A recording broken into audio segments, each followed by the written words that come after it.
and welcome back to Twin Flames Between Worlds podcast. My name is Tabitha. And I'm Liesel. And welcome back to our third mini episode of the ACOTAR series. Because we're hip, we know what ACOTAR means. I think most people have read the book now. Yeah, it's if you know, you know, but you know. So we just got done with the chapters 11 through 15 of Court of Thorns and Roses, and since the Poor Lucian episode did so well, we're going more on the route of trying to, make it about a topic about the spoilery episode. So again, I want to clarify, this is a spoiler episode. If you haven't read the whole A Court of Thorns and Roses series, do not listen because you'll be spoiled. Or go do that first and then come back. Yeah, come back eventually to listen to these. Yes. So just wanted to clarify that again. So we're going to be talking about the Suriel, one of our, specifically Liesel, but I also love him, one of our favorite characters. Definitely one of my favorite characters. And then a little bit about, because I guess like the Suriel is the one that brought up the mating bond to Rhys and Feyre, so talk a little bit about the mating bond as well, so... Mm-hmm. So the I guess first impressions, I mean, obviously we talked about it in the first episode, but first impressions of the Suriel, I was like, what an awesome character to bring. Also, what a character to just I don't even know how to say it, just like somehow open up her eyes to the fact that Prithian has a lot of scary creatures, but some of them may seem nice. Mm-hmm. Or definitely like the whole idea of I was kind of on track with Feyre. Like Feyre's like, this is not what I was expecting. Like this is the kind of like creature that they write all the scary stories about. This was not what I was expecting. That was definitely the vibe that I got when I saw it, because I guess in my mind when I thought of seeing the Suriel, like just the name of that and like the whole idea of answers any question that you give it, I guess I was imagining some kind of like owl-like creature, like with giant eyes, knowledge, owls, and wisdom. Yeah. I'm not entirely sure why that image popped into my head, but I definitely was not thinking tall, spindly, creepy kind of creature with a wholesome heart. Dementor. Like, so this is gonna sound stupid, but remember the big owl from Avatar: Last Airbender? That's definitely the vibe I was thinking. Definitely like the seer of all people, and because the thing is, I totally forget every time I read that the Suriel is actually a race of creature. That there's not just one. I always seem to forget that because we only really talk about the one. Because he's the same one that shows up the whole series. He's the only one that shows up. Which I think is kind of funny to me. I've had moments where I've wondered if we familiarize ourselves with the Suriel and modernize or whatever, classic memes, whatever, just like the Suriel pushing his brethren aside and be like, no, move out of the way, this one's mine. Yeah, it's like, no, I'm gonna talk to this person. This one's mine. Go find your own people. Liesel's favorite meme of the Suriel is like the old vines of like, here is the motherfucking tea. Where's the tea, sis? Is totally that vibe of just because every time he should also props to Sarah for making the Suriel a character that always has one cameo in all of her books. It like made me so excited because like when you read Court of Thorns and it was like, oh, like I thought this was gonna be a one-off character. I was like, oh, this guy's not gonna like, he might come back at the end or something, but to then like see him during Mist and Fury was like, I was expecting him to come back. Then in Akabor, I was waiting for the Suriel to show up. Then when he did, I was like so happy. It reminded me of how I felt when I like went to the movies and I was like expecting like a certain moment to happen, and then it did, and I was so happy about it. It's like, haha, I knew it.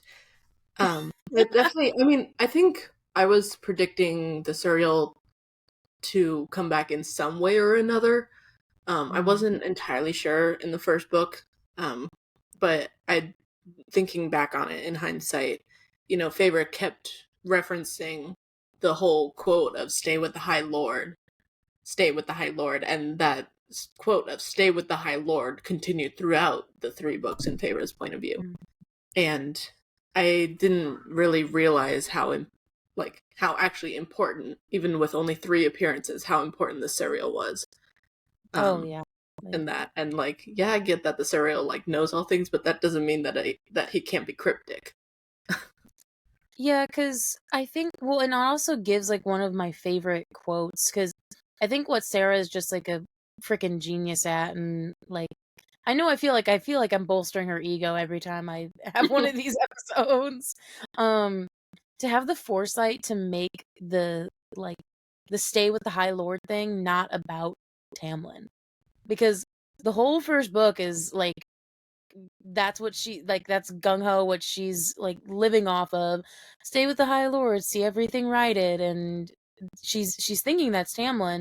And then as soon as we get to Mist and Fury, he says it again, and then she's like, wait, I'm confused. I left Tamlin, so clearly your advice didn't work. it's like, But wait, you then were again, maybe she should have realized she was with another High Lord now. well, I think that's what made her, I don't know, feel more. I mean, obviously, because in the second time that we meet the Suriel, she's going to him because Rhys is injured in the Illyrian mountains, and she's looking to him for a cure. She wants to know what cure could be used for him, Mm-hmm.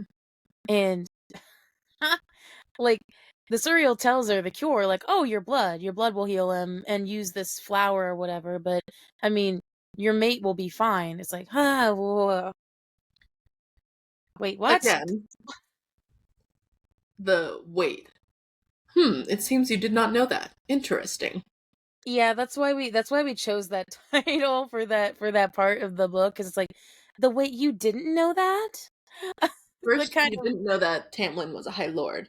Secondly, I half expected him to say, wait, you did not know that Rhysand is the High Lord of the Night Court? God damn it, I know that. You just threw another wait, what? What do you mean? You do not know that you are in the Night Court? It's just such a good thing to bring back, because it's something so subtle in the first book that you wouldn't even figure. It makes Yeah. so much sense in the moment to be like, yeah, she's talking about Tamlin. She just learned out he was learned out. Just learned that he was a High Lord. And so the Suriel then says, stay with him. Nobody in their right mind would think that that's somehow about somebody else. It's so perfect to have it, because I feel like the Suriel is definitely the type of fairy that she was expecting, in the sense of being, not that he was never telling the truth, but that he was spinning the truth for something that she didn't yet understand. Mm-hmm. I think that is something that I didn't realize, that the Serial doesn't just give the answers for the here and now, but Mhm. gives answers for leading you in the right direction of your fate, your eventual fate. Mhm. And so it's yeah, so it may not make sense right now, but it will eventually, because that's your fate. And so I think Mhm. of it kind of as a guiding hand in a way. Um, but God, I love the Serial so much. Such a, I feel like he could be such a comedic character in a way, but at the same time, Mhm. he has the warmest heart, even though he doesn't have eyes or teeth or anything like that. It's the beauty is on the inside. I Yes. I think that's definitely one of the motifs throughout the first book even. It's about, Tamlin, regardless of what you think about what happened afterward. The whole thing is the Beauty and the Beast motif of His don't judge beauty a book is by on the its outside. yeah, don't judge a book by its cover, you don't know. And so um I think I mean, I think people love the Suriel enough, and but just of how much of an important character he is. Because literally, he's the one who gives Feyre each bit of information that's almost pertinent to the survival of, the moment. So it's like the first one, Mm-hmm. right, is, her not asking more questions, her kind of staying in her predicament because, eventually she's going to get to where she needs to be. No matter how tragic Under the Mountain was for her, the Mm-hmm. events that led her to being with Reese had to occur that way. And I just thought of something. Technically, I feel like, okay, so two things. When, like, so the Suriel is not giving Feyre like every single bit of information. It's just like giving a suggestion of like, hey, like hint, you should look this way, kind of thing. And then letting Feyre figure it out on her own. And I think the second thing, the thing that just occurred to me, is that the Suriel, when he said stop asking questions, I feel like that was more along the lines of like not like physically stop asking questions, but to like step back from a scene and like listen and Mm. observe and like use your senses rather than be distracted by trying to get answers for questions that aren't relevant or are simply distractions, like I said. Interesting. I guess I thought of it in when I read it for like the third or fourth time. I think to me he was saying that because he was like, well, you're not going to get any answers anyway. Because he knows that they can't physically give her the answers. So it's like Mm-hmm. stop asking them because you're not going to get anything. Because he knows that. It's interesting though that he was able. Actually, now that I think about it, it was so interesting that he was able to give her more information Mm-hmm. because when we see at the end of ACOTAR and when we see Alice in the manor talking to her and giving her all the information, like she couldn't even get close to the loophole or like because the magic was hurting her to not tell Mm-hmm. her how she could face Amarantha or like what was the last ditch effort sort of thing, which was Tamlin's uh heart of stone or whatever. That was the last piece of the puzzle that she couldn't say yet because it had some sort of pertinent information. I guess, Um, like, but wasn't Amarantha's curse just on the spring court, though? dude, it was on everyone. Well, the Was curse, it? the curse of the masks itself was on the spring court, but everybody was Hmm. affected by it. Everybody's magic was affected. All the High Lord's magic was affected.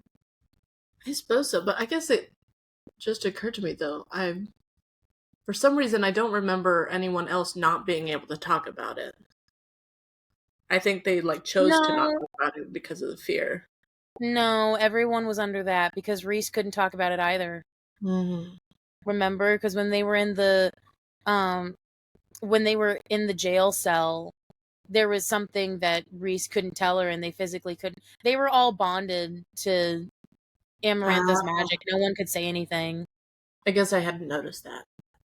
Yeah, no, everyone was under the can't talk about it curse, but Ah, not okay. everybody was under like the mask thing. Well, I knew the mask thing, clearly, because they were the only ones wearing the masks. But it's just interesting that the Suriel, I guess like the Suriel itself is like one of those monster type characters, um like the Weaver or the Carver. I mean, not necessarily on the same plane because they were death gods, but in the same realm of kind of that doesn't affect them really. Or I guess also I'm wondering if like maybe it didn't affect the serial because um it relates Amarantha's curse was like all about like weakening magic and stuff. And for me it feels like the serial didn't like have like a physical magic, just the magic of like knowledge and being able to see things. Mm-hmm. Um so I feel like in a way that wasn't as heavily affected um by Amarantha's curse. And then yeah, also the fact that the serial was fucking old. I mean, I guess I just assumed that the reason he wasn't affected by the magic was because he was almost like a creature of the middle in a way where it was like, Hmm. since he's not affiliated and like all the Surreals aren't affiliated with courts, why would it affect them? Right. So I think it's more like that. But anyway, like just how pertinent of a character he was, because and then in the second book, when we see him again, he obviously tells us that Reese and Feyre are mates. which you called and my mom also called. I had no fucking clue. I was shocked. I didn't not necessarily not see it coming, but I was I was a little bit surprised because again at that point in my fantasy arc journey, mates were never really a thing that I read about. So Mm-hmm. it was very interesting to me. Um I think the Suriel second meeting was way more comedic than any of the other ones. Yeah, Like it was, definitely. oh wait, shit, you didn't know that? Okay, well, you go do that. And then I'll just I'll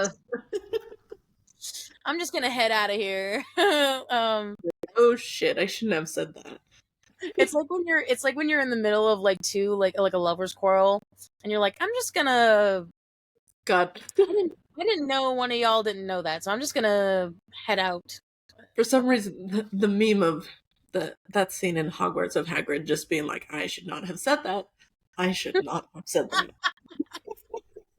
God, we're just gonna make Harry Potter references galore. Yeah, it was that. Yeah, I can see. That's Well, the and best then part about books is you can reference them and put them together.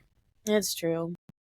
The other one. Well, and then obviously, I mean, we have to talk about the third one because the third time she sees the Suriel is like, I mean, obviously, sorry, the last time she sees him. Um, it was such an epic scene. Like, I guess I wasn't expecting. Like, I was expecting the Suriel to show up, but I wasn't expecting how like it happened necessarily. So, I mean, for those of you who don't remember what happened, it was uh she didn't really need to catch it. She used a Okay. lane to look through and see where the Suriel was and then winnowed there. And so she didn't have to snare it that time. Mm-hmm. Uh and so the Suriel made itself get caught. And I think that part was what freaked me out a little bit more than the others, was that he knew that if he got caught by her, or like caught by her in the sense that he was gonna die. And that's Yeah, so sad. it is extremely sad. But I also, just real quick, I want to touch on the progression of like the first time they met, like Faber used a chicken based on Lucian's advice. And Yeah. then the second time she just used the cloak off her back. Partially Hmm. because of Alice's advice, but also legit she didn't have a chicken or anything. Yeah. Um she just used the cloak off her back, and then the third time she didn't have to trap it at all. Just like sent He Elaine found like her. looking for it. Yeah, exactly. Which is Yeah. just he became, I feel like in a way he became a friend. And Oh, God, okay, 100%. so there were, yes, there's been a lot of death in these books, but this was my second like least favorite or least Um, saddest death. Um, the what was your second saddest death, what was your most then? Reese. But he came back, dude. It was Okay, fine. okay. So, but like in the moment, it was the worst. But I then get once it. he came back, then it was back to the worst for the cereal. I was very sad. I actually physically cried, Oh but no, I do every time I reread. Yeah. it was just so sad. But like, God, the moment like after Favor came back from killing Ianthe, which thank goodness, I feel like in a way the cereal wanted her dead too. And so he's Oh, like, "Yeah, I may die, but like, at least you can kill her. Good riddance. That bitch is dead." that But bitch got to go. Eaton, great. That's the best way to go. I hate that. So again, for the like, if you're not remembering necessarily, so Ianthe tracked. It's almost like somehow Ianthe knew how much the Suriel meant to her. Like in some weird way, she knew. Because Mm-hmm. of how fondly Feyre talked about him, but she like tracked the cloak on it and then Mm-hmm. shot him with the arrow, the ash arrow, by the way. Um, and uh, the Suriel told her to save herself instead of like stay with him, and obviously she stayed.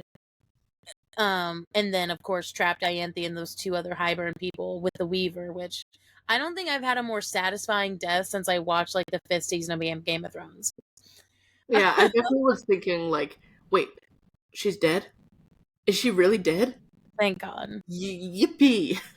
Then seeing Sturgio with like Ianthe's, Oh yeah, that was so satisfying. it's like, okay, yes, we're good. She's dead. Yeah, very much so, because Ianthe does not part with the crown otherwise. But I guess what I was gonna say is, yeah, that moment when she came back after killing Ianthe, Mm-hmm. when like she actually like held the Suriel's hand and stayed with him even after he died, and like God, that kind of moment. First of all, it reminded me of when the Summer Fairy died in the Grand Hall in the Manor, It's a callback, 100%. Yeah. and like the second thing was, wow, even though in only 3 meetings, like it has gotten to the point where Feyre like actually is devastated that he's dead. Mm-hmm. It's like they became friends without actually saying they were friends. Well, because it's almost like he helped them get together. It's almost like he helped indirectly helped Feyre get with Rhys in Mm-hmm. the way of like, you know, telling her from the get-go, stay with Rhys. Because even then is again one of my favorite moments of just stay with the High Lord, see everything righted. That wasn't even the end of the progression. We thought it ended, like the arc of that quote ended when she found out it was actually talking about Rhys. No, he was talking about stay with him even after he's dead.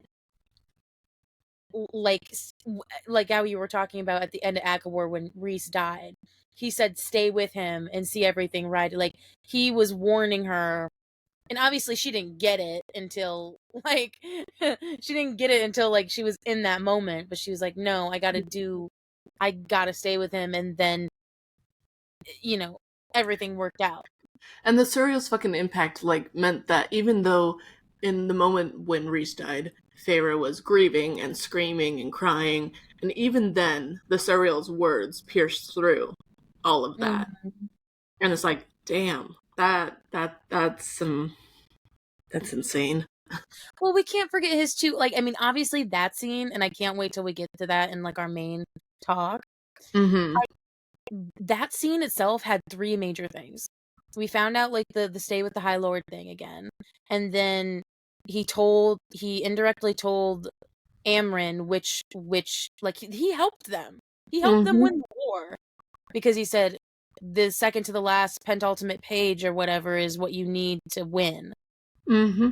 So he even helped in that way. And then on top of it was the wonderful quote of like, the only thing I have to ask is that you leave this world a better place than you found it, Cursebreaker. Like No.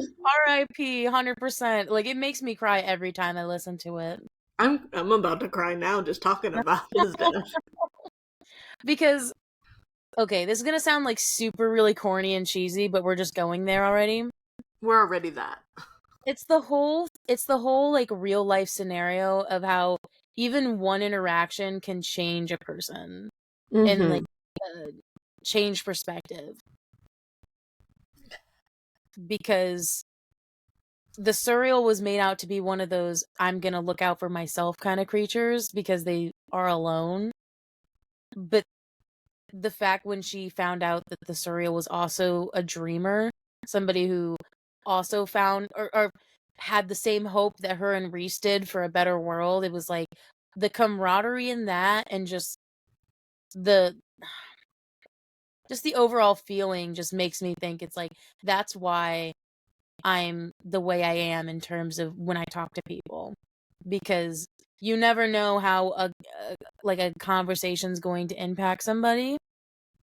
And so I just try to go in with that mentality all the time. God, I just got a song stuck in my head What was it? based on you saying dreamer. It's I actually don't know what the song is or who it's by, but it was from one of the Pentatonics medleys. But it's like, say I'm a dreamer, and my heart's a gold. Oh, I thought you were gonna bring up JK's Dreamer.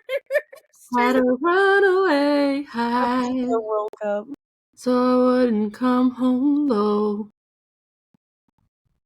Awesome. Yeah, we're Mm. singers, by the way. Got my crappy singing dealing with that. No, it's over. It's over. Like, you know, we're talking to each other over like a call. So Yeah, we're yeah, not in the same room, unfortunately. it would be better if you heard us live. Maybe um, one day. but yeah. So I just think overall, the Suriel as a character was just an excellent, and he. I guess it's like comes up into the second part I wanted to talk about of what he represented and what he brought up is like the mating bond. I think, whew, that's a way to start a conversation. There are so many. Okay, let me just start by saying this. So many people think that like fantasy romance is not realistic and it's not, it's falling in love with somebody at first sight and then really not having any issues. Me, personally, I don't think I've ever read a Sarah book where I thought that the romance was not realistic in some way, because here are my things about this. This is going to be me being passionate about this. Um first of all, normally in a Sarah book, they never usually fall in love with the first person, or the first person is never the person they actually end up being with. That's like one of my telltale signs for Liesel whenever reading a new Sarah book. Like, more than likely they're not going to end up with the first person. Mhm. um and so I think the realistic nature of the progression of Feyre, probably in particular, just using her as an example, her relationships is just, remember, it started out with little old Isaac Hale, who didn't really mean anything and who was very much just for pleasure. And then we moved to Tamlin, who she assumed was, or well, she loved him 100%. Nobody will tell me otherwise. She did love him. Yeah, Um, I agree with that.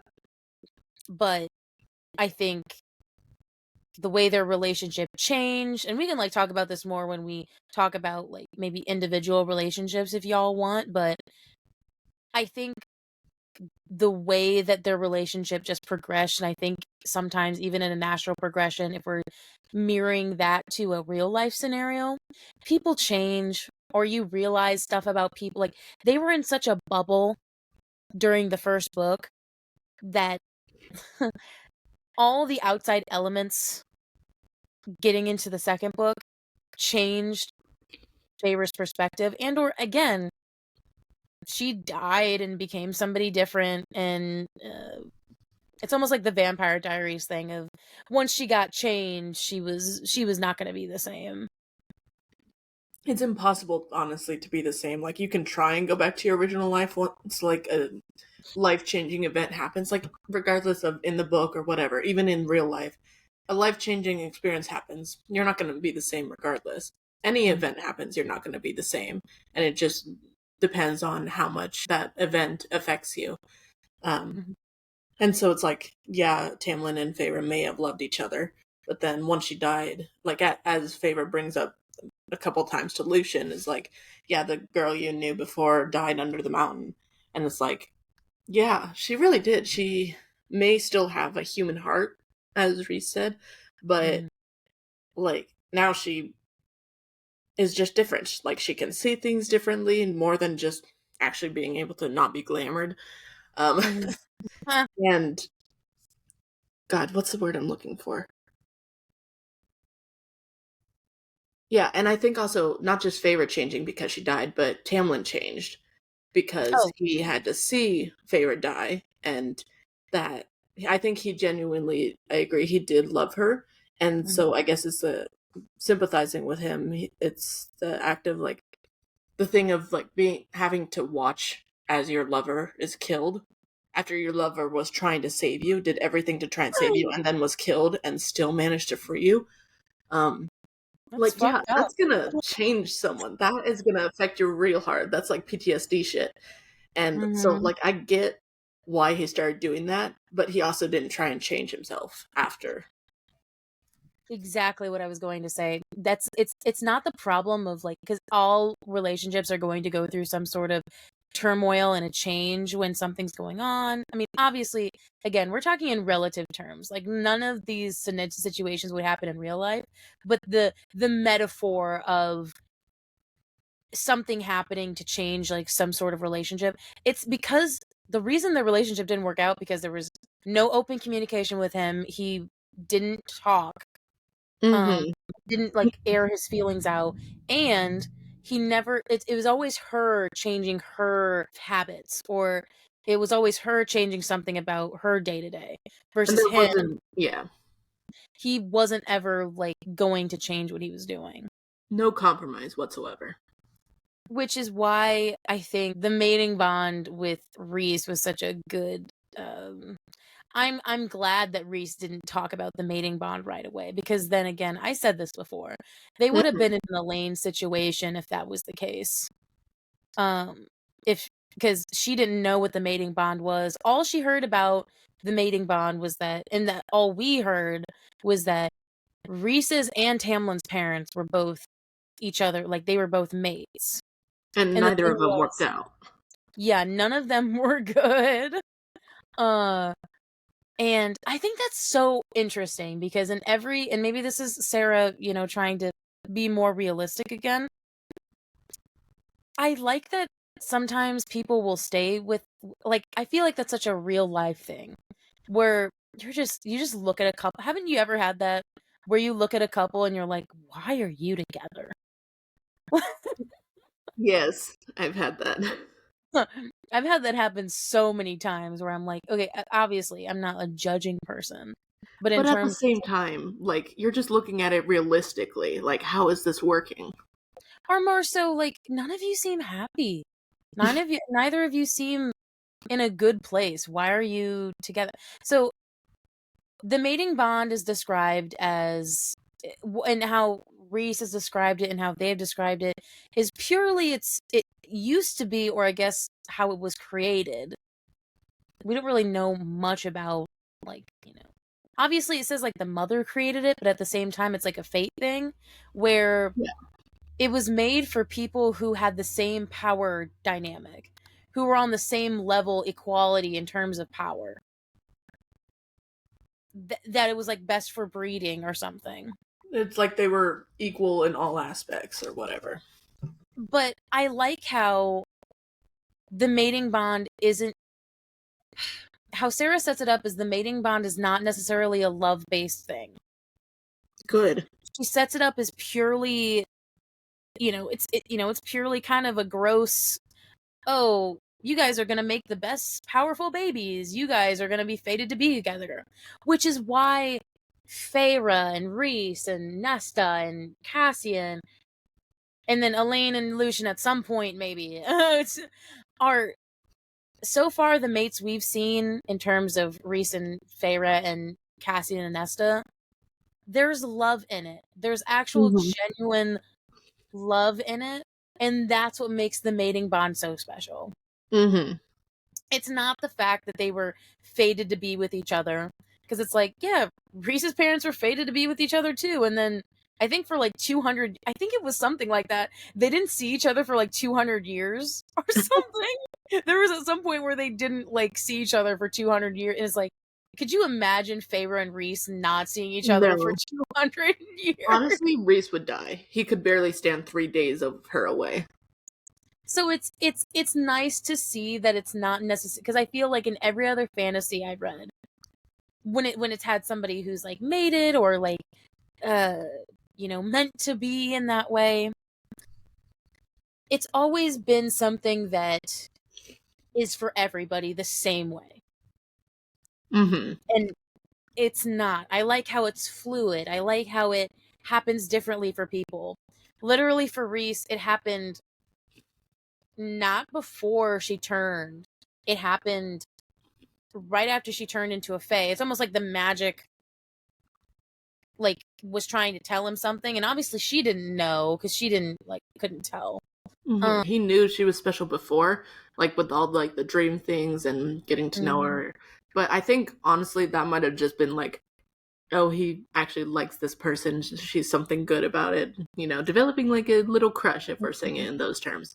But then, yeah, the moment she was turned, it's like, oh, shit, there's something more here.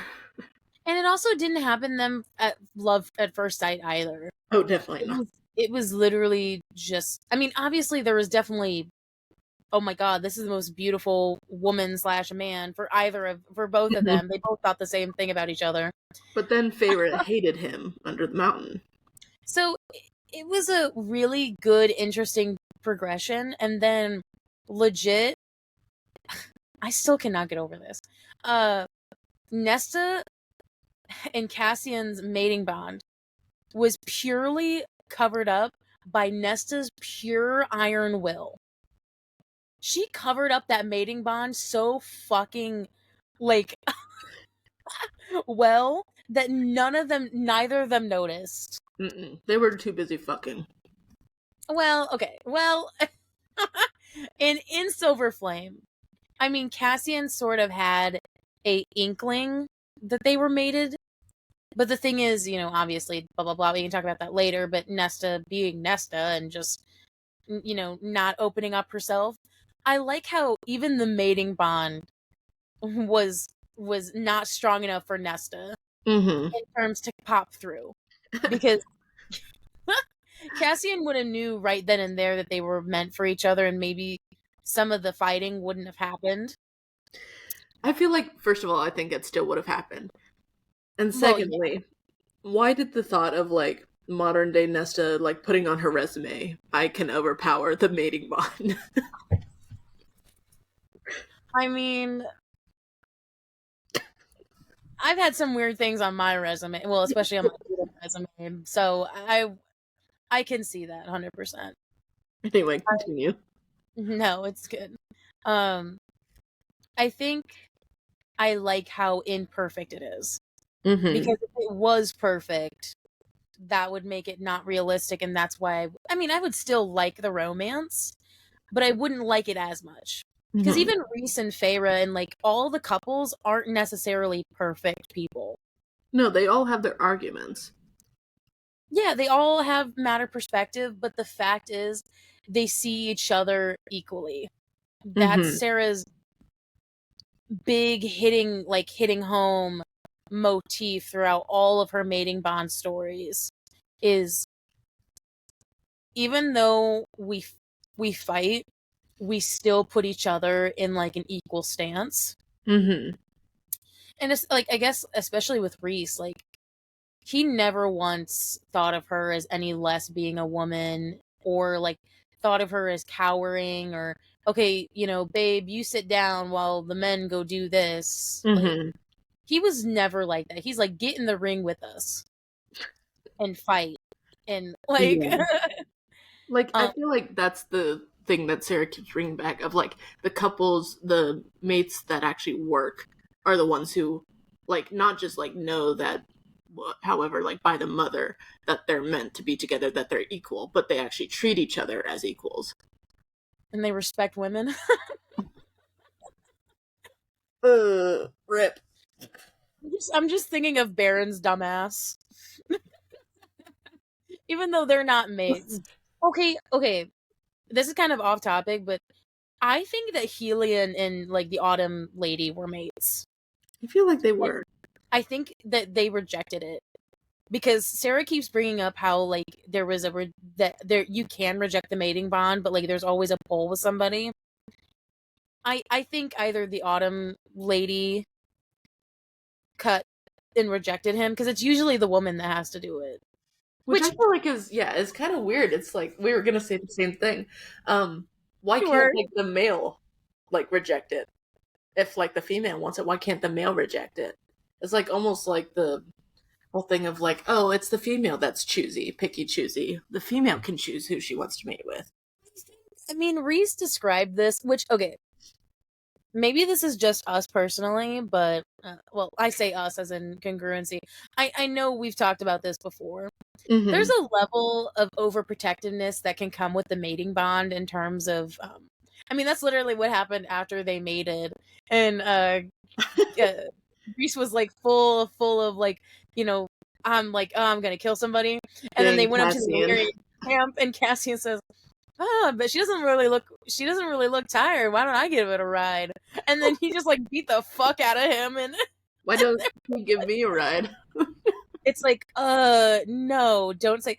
I There's like a level, and like Reese said that very early on when they were talking about it, is that obviously there's a level of primal nature in terms of the mating bond because it Mm-hmm. started out being that way. That I mean, I guess there's, the equivalency in real life when, well, guys looking at my girl or whatever. But there's a level of toxic masculinity that can come with that. But the thing is, we haven't seen necessarily in our boys, in the Bat Boys yet, where there has been that sort of toxic masculinity. It's No. more of just kind of a feeling and like jealousy, And which, also, like, legit, Cassian played on that jealousy that he knew was there, just because he knew that, well, for the situation, it would not be great if Reese ended up killing someone else that they may have potentially needed. Uh, oh yeah, because Cassian could take it. He knew he needed to let off steam before they went and did their next task. hmm God, he's such a So good brother. he is. He is. Um, but I think again what I like about the mating bond is that, like, okay, maybe this is just us, maybe it's just me, but I personally like it when a guy gets a little bit jealous. I don't want to say jealous, but it shows, Possessive. okay, because imagine like a guy coming up to, I mean, obviously I don't know this, but imagine a guy coming up to me at a bar, and like the guy, like my boyfriend whatever, is down the way, and he's talking to me, touching my arm, trying to like, you know, hey, start up a conversation. If I I mean, obviously I can take care of myself and I can say, "Hey, like don't." But if he keeps pursuing and he doesn't say anything, what the fuck? What, Okay, that's better than what I thought you were gonna say. what did you think I was going to say? Well, not anything bad, but like that you just like something like, oh, I need a man who's like gonna come up and like hold me around the waist or whatever and like be possessive and shit and scare away the other person. No, I mean, I can scare away a man pretty I much on mean, my own. I don't need I it's know that. it's the whole mentality of like I don't like, and that's Feyre and Nesta's whole thing. They do not need a man to protect them. No, the men need protection from them. That's not it. It's almost like, but it's nice though if the woman, or in terms of them and their relationship, where they're kind of at a low point, or if they're having like a tough issue, for the man to step up hmm and be the kind of sheltering, protective person. Like strong people need love and protection too. Like, yeah, it's like tiring to be so, how do I say, so, strong all the time. It can get old or get Yeah, tiring. And so like he's there to help, not to, I'm going to do this for you. right. So I guess in that sense I could see how people could not like it, but again, I just think the mating bond is such an interesting, and the way Sarah writes it, it gives me so much God. It gives me so much hope, but at the same time I know I know in my heart of hearts that it's not like a realistic thing. This is like the critical cat Tabitha coming in. Like, I know it's not like a realistic expectation, but at the same time, I think what is realistic is what we just said. A guy hmm not being toxic, not being possessive, or not being like, over the top. But But there you, for you when you fall. yeah, and the feeling of equality, but at the same time, knowing that, sometimes you got to take another 10%. hmm We're mostly at 50-50 most of the time, but, there's gonna be one day where I'm at 40%, and hmm you gotta step up and be at 60. or vice versa. Yeah. So it's that sort of equality and knowing that, you're kind of close to 50-50, but it's just based on a scenario. That's what people mean when you gotta give a relationship 100%. It's like, it's Hmm. not you're giving a relationship 100% of you, but as a pair or whatever relationship you're in, the total needs to add up to 100%. Hmm. And that's how the equality is. Yeah, So because long as it doesn't stay that way. you both are working to the final goal, and I think with uh, Reese and Feyre in particular, I think they're really good at their communication. Um, I feel like out of all the couples so far, they're probably the best at the communication I mean, but because they're also Daimani, so they don't have to be in the same room to communicate. yeah, they can talk to each other in their minds. But even then, like Reese was never gonna shy away from his feelings That's when he true. talked about the mating bond and how like it affected him and just his overall sense. I think Cassian and Nestor, it was harder for them to talk to each other because there were so many walls and Mm-hmm. so many again, which I like why like everybody's progression wasn't the same. It wasn't like oh, I'm gonna see them, I know. It was I mean, I guess Reese and Cassian had sort of a similar sense in oh, this woman's really attractive. There's something there, but I can't really tell. Um But at the same time, I feel like part of that is legit. I don't know actually if this is. Anyway, I feel like personally that because they were sisters, they had similar mating bonds. Um, ah because of that, mhm. and then I feel like that's why to me Nesta and Feyre are closer than like either of them are with Elaine. Mm, Um, and yeah, I do like how Sarah has written all of the mating bonds so far differently. yeah. I mean, she wouldn't be Sarah if she wrote them similarly. Even though she, Uh, like everyone in the beginning said that mating bonds are so rare, and now she's just like, you get a mating bond, you get a mating bond, everyone gets a mating bond. but it's also just because like Feyre and the sisters are like honestly, I think they're the start of the it was like it was like how they said in Silver Flame how Nesta was like the catalyst for the change in the world. Mm, I think Feyre started that, honestly. I think them as the sisters, if we're going off of the theory that we have that they're somehow um descended from those like once powerful good like king mm-hmm. of the Fae, I think it gives them standing to change the world back to it's almost like bringing back the old. Yeah. Because like I said, the mating bond is an old thing that's not very talked about or that's not that's happens very rarely. And I guess actually now that I think about it, the other mating bond we have seen is Vivian and Callius. Mm-hmm. The Winter Court pair, the High Lord and the Lady. We don't know if she's High Lady yet. Although she Um, keeps nudging Callius to do so. they should just all make them High Ladies, but again, isn't Callius the only one that has? I mean, besides Autumn, everyone else doesn't have. Partners. Because Thesian has his like lover. His lover, but he's captain of the guard, not High Lord, or, Yeah, I well, guess obviously not High Lord, but not even necessarily consort. they could be High Lords. Be Oh, High that'd be Lords so together. cute. But yeah, so also I guess if we're like throwing in another example of the mating bond, Vivian and Callius were friends forever.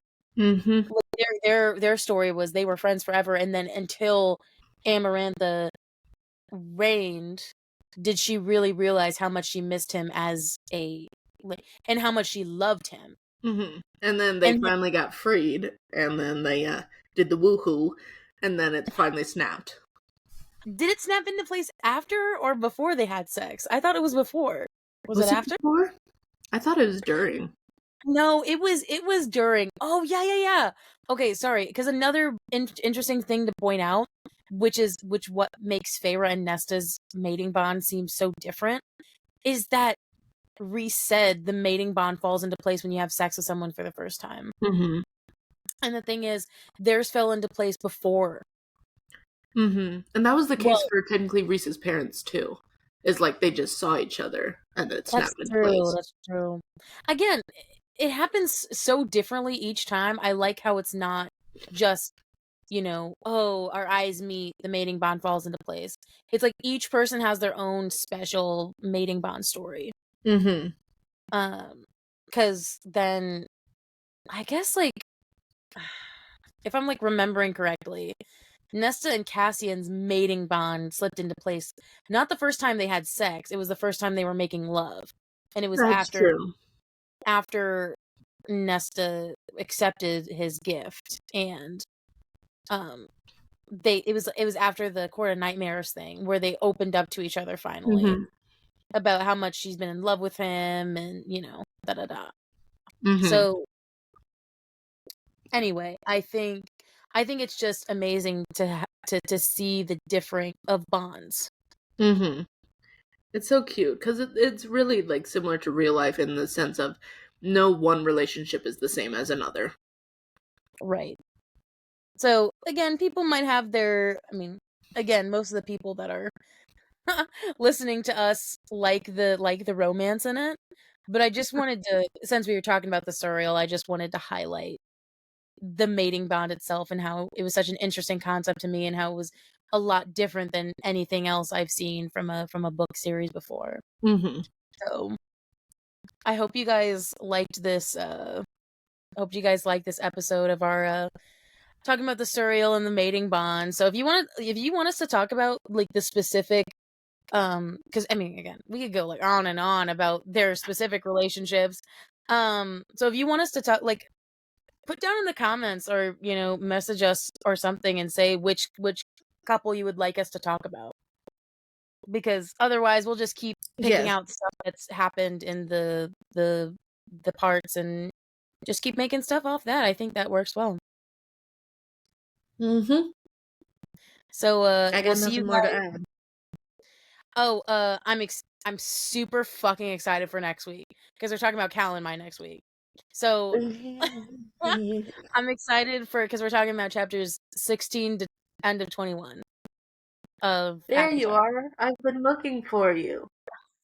I am so excited. Speaking of mating bond, even though it Speaking of doesn't stop mating in bond, place, here's it's where it there. starts. It's like, yep, beginning of it. So I'm really excited to talk about it, and we'll see some of you in that episode, and see some of you in the next mini episode. Oh man, I gotta prepare for that. God, that's we're gonna have a fun time talking about that. We got it. So we'll see you guys in the next episode. Bye. See ya.